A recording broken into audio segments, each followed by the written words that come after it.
Please welcome to speak to us the funniest man on earth, a performer of legendary comic genius, a children's book author of profound depth, an individual of enormous compassion who is doing so much to make our world a better place, the great Jim Carrey.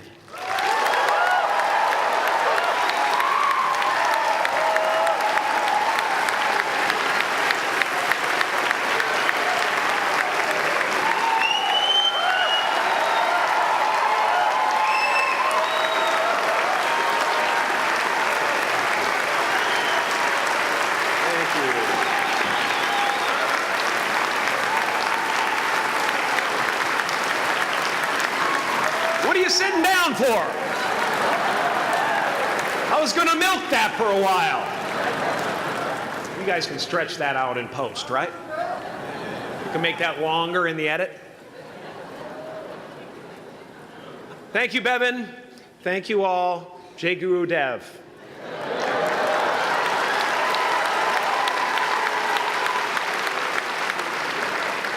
I brought one of my paintings to show you today. I hope you guys are going to be able to see it okay.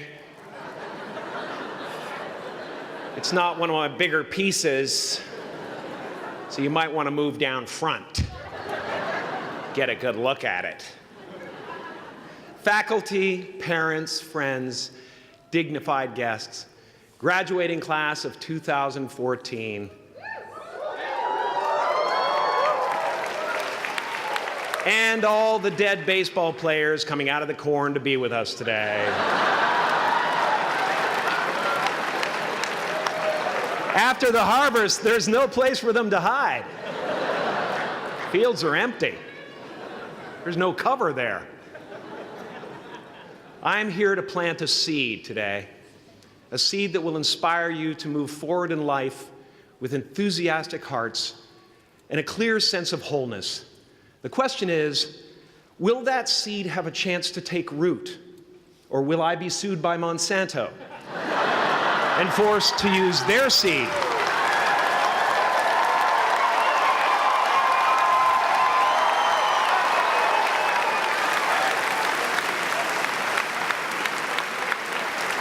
Which may not be totally Ayurvedic.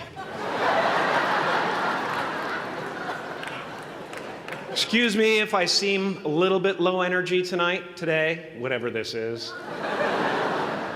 I slept with my head to the north last night. Oh man! Oh man!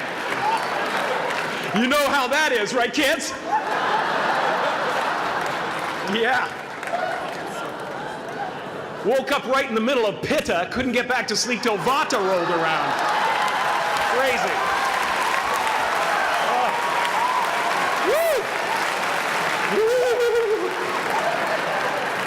But I didn't freak out, you know. I used that time to eat a large meal. Connect with someone special on Tinder. Because life doesn't happen to you, it happens for you.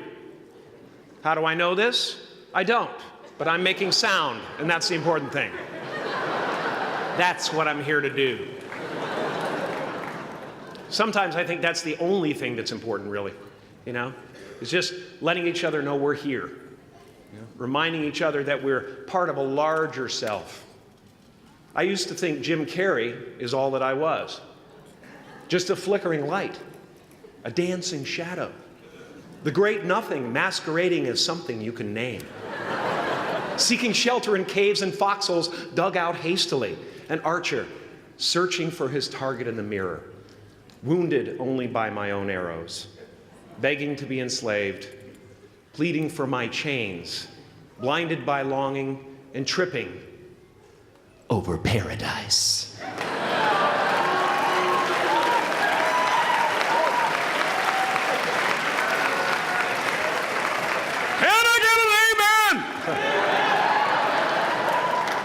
You didn't think I could be serious, did you? I don't think you understand who you're dealing with. I have no limits.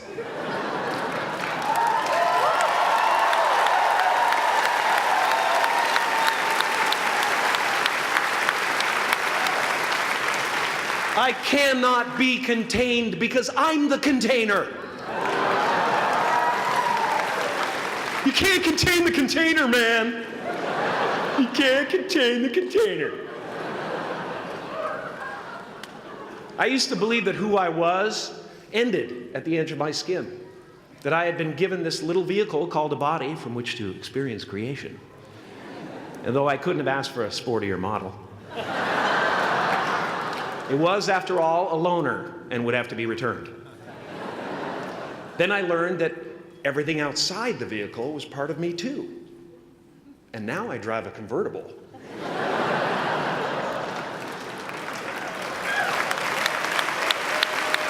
Yeah, man. Top down, wind in my hair. Woo! I am elated and truly, truly, truly excited to be present and fully connected to you at this important moment in your journey. I hope you're ready to open the roof and take it all in. Okay, 4 more years then. They're obviously not ready. Just need some more cooking. Now, I want to thank the trustees, the administrators, the faculty of MUM for creating an institution worthy of Maharishi's ideals of education, a place that teaches knowledge and experience, the knowledge and experience necessary to be productive in life, as well as enabling the students through transcendental meditation and ancient Vedic knowledge to slack off twice a day for an hour and a half.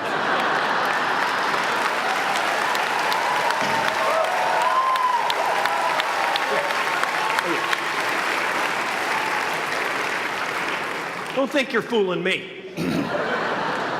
But I guess it has some benefits. It does allow you to separate who you truly are and what's real from the stories that run through your head. You have given them the ability to walk behind the mind's elaborate set decoration and to see that there's a huge difference between a dog that is going to eat you in your mind and an actual dog that is going to eat you.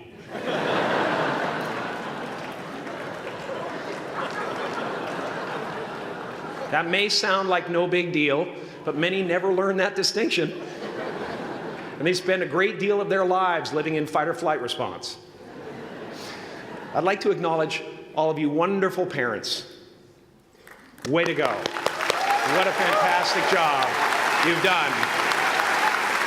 For your tireless dedication, your love, your support, most of all, for the attention that you paid to your children.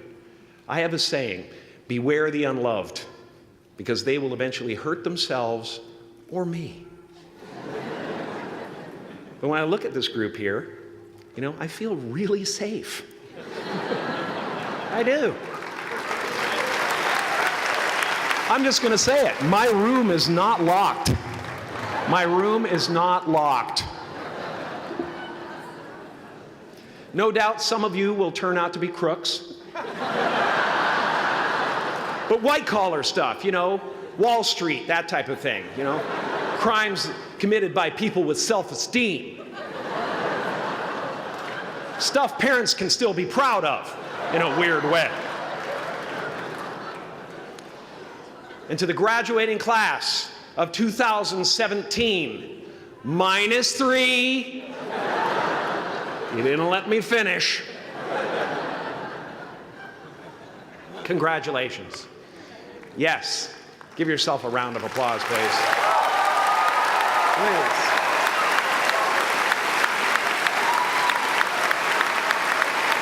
Yeah.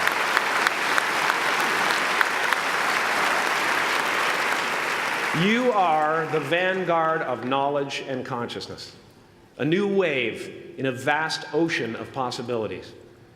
On the other side of that door, there's a world starving for new ideas, new leadership. I've been out there for 30 years.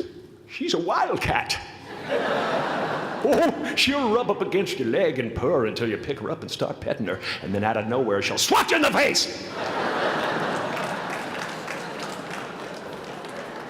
It can be rough out there, but that's okay, because there's soft serve ice cream with sprinkles. I guess that's what I'm really trying to say here today. Sometimes it's okay to eat your feelings. Now, fear is going to be a player in your life, but you get to decide how much. You can spend your whole life imagining ghosts, worrying about the pathway to the future, but all there will ever be is what's happening here, and the decisions we make in this moment, which are based in either love or fear. So many of us choose our path out of fear disguised as practicality. What we really want seems impossibly out of reach and ridiculous to expect, so we never dare to ask the universe for it. I'm saying I'm the proof that you can ask the universe for it. Please.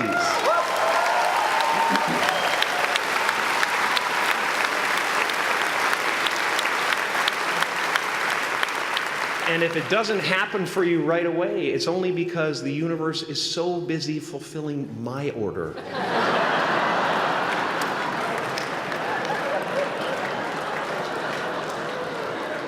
Party size!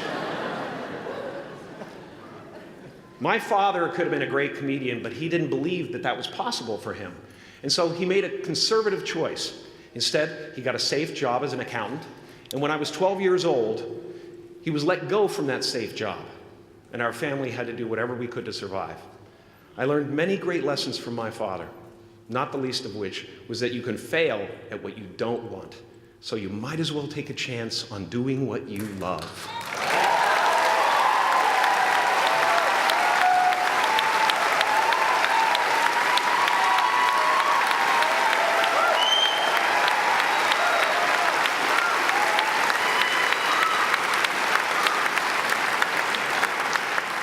It's not the only thing he taught me, though. You know, I watched the effect of my father's love and humor and how it altered the world around me. And I thought, that's something to do. That's something worth my time.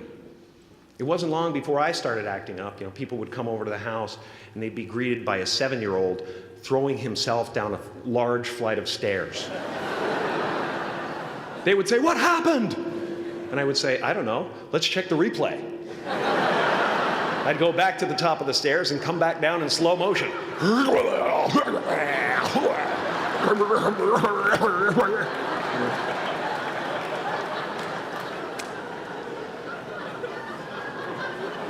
It was a very strange household. My father used to brag that I wasn't a ham, I was the whole pig. And he treated my talent as if it was his second chance. When I was about 28, after a decade as a professional comedian, I realized one night in LA that the purpose of my life had always been to free people from concern, just like my dad. And when I realized this, I dubbed my new devotion the Church of Freedom from Concern. The Church of FFC.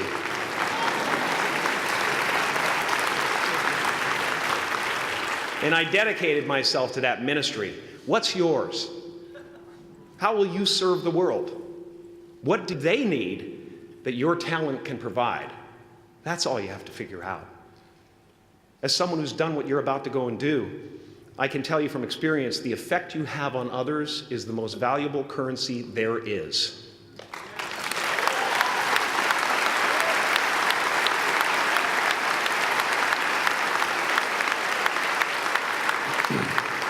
Because everything you gain in life will rot and fall apart, and all that will be left of you is what was in your heart.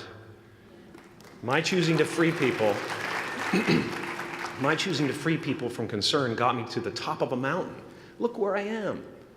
Look what I get to do. Everywhere I go.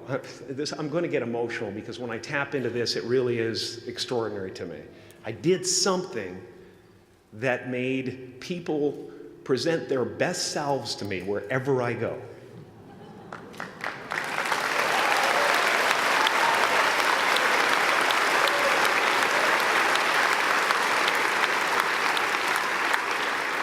I am at the top of the mountain, and I was, and the only one I hadn't freed was myself, and that's when my search for identity deepened. I wondered who I'd be without my fame. Who would I be if I said things that people didn't want to hear? Or if I defied their expectations of me? What if I showed up to the party without my Mardi Gras mask and refused to flash my breasts for a handful of beads? I'll give you a moment to wipe that image out of your mind. But you guys are so ahead of the game. You already know who you are. And that peace that we're after lies somewhere beyond personality, beyond the perception of others, beyond invention and disguise, even beyond effort itself. You can join the game, fight the wars, play with form all you want, but to find real peace, you have to let the armor go. Your need for acceptance can make you invisible in this world. Don't let anything stand in the way of the light that shines through this form. Risk being seen in all of your glory.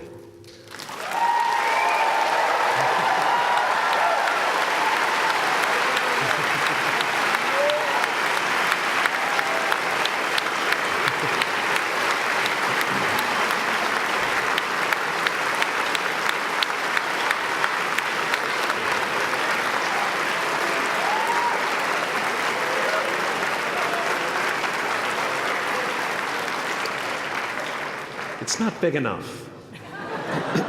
This painting is big for a reason. It's called high visibility. It's about picking up the light and daring to be seen. Here's the tricky part. Everyone is attracted to the light. The party host up at the top, who thinks unconsciousness is bliss and is always offering to drink from the bottles that empty you.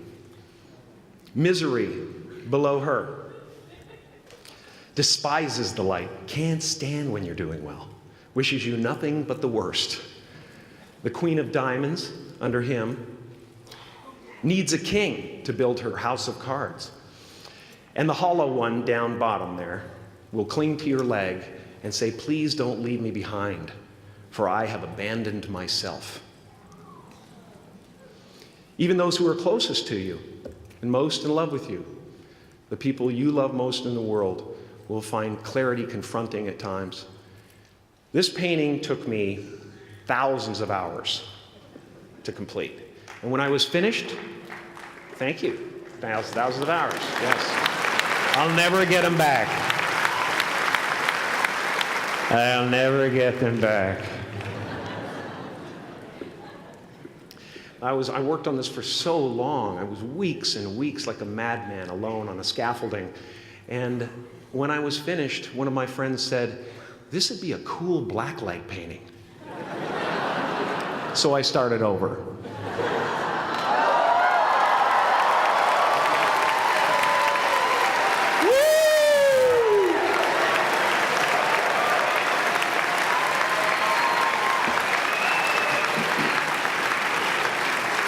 Welcome to Burning Man. Some pretty crazy characters up there, but better up there than in here. You know, painting is one of the ways, thank you.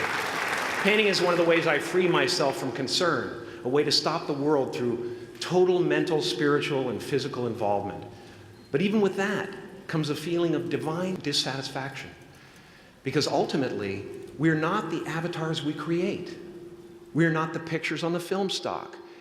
We are the light that shines through. All else is just smoke and mirrors, distracting, but not truly compelling. I've often said that I wished people could realize all their dreams and wealth and fame, and so that they could see that it's not where you're going to find your sense of completion. Like many of you, I was concerned about going out into the world and doing something bigger than myself, until someone smarter than myself made me realize that there is nothing bigger than myself.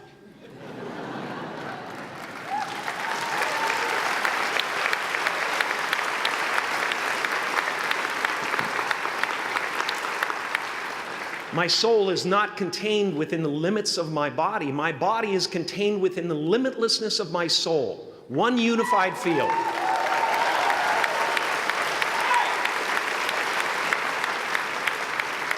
One unified field of nothing, dancing for no particular reason, except maybe to comfort and entertain itself.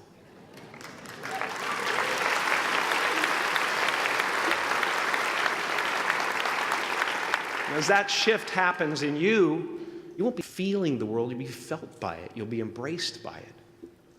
Now I'm always at the beginning.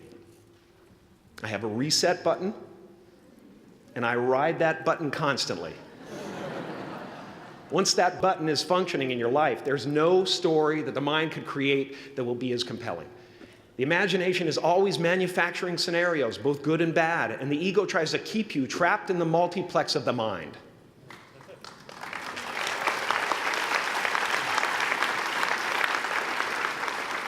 Our eyes are not viewers, they're also projectors that are running a second story over the picture that we see in front of us all the time. Fear is writing that script, and the working title is, I'll Never Be Enough.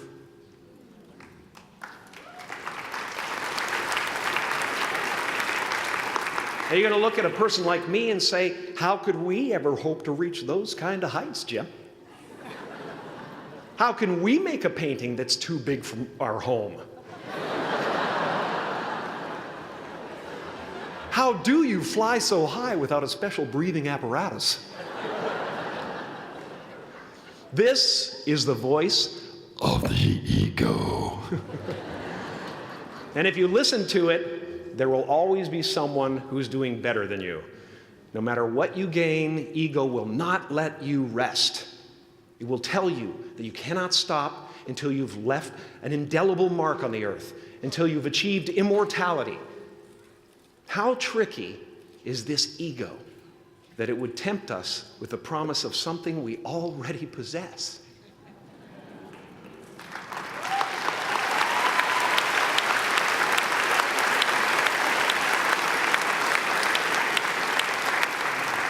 So, I just want you to relax. You know, that's my job. Relax and dream up a good life.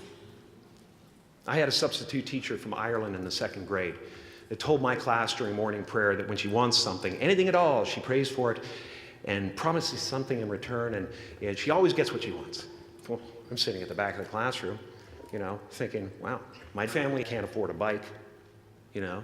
So I went home and I prayed for one. And I promised I would recite the rosary every night in exchange. Broke that promise. But 2 weeks later, I got home from school to find a brand new Mustang bike with a banana seat and Easy Rider handlebars. Yeah. From fool to cool. My family informed me that I had won the bike in a raffle that a friend of mine had entered my name in without my knowledge whatsoever. So that type of thing has been happening to me ever since. And as far as I can tell, it's just about letting the universe know what you want and working toward it while letting go of how it comes to pass.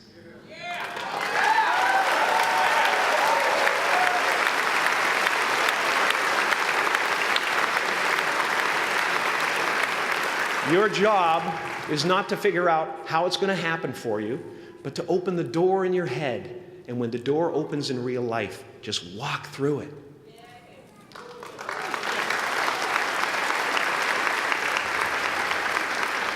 And don't worry if you miss your cue, because there's always doors opening. They keep opening. And when I say life doesn't happen to you, it happens for you, I really don't know if that's true. I'm just making a conscious choice to perceive challenges as something beneficial so that I can deal with them in the most productive way. You'll come up with your own style. That's part of the fun. Oh, and why not take a chance on faith as well?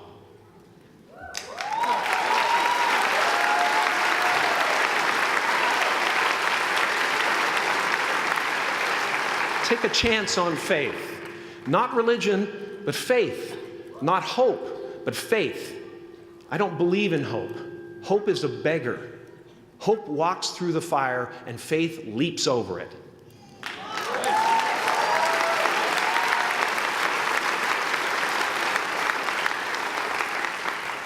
You are ready and able to do beautiful things in this world. And after you walk through those doors today, You will only ever have two choices, love or fear. Choose love, and don't ever let fear turn you against your playful heart. Thank you so much. Thank you, Deb. I'm so honored. Thank you.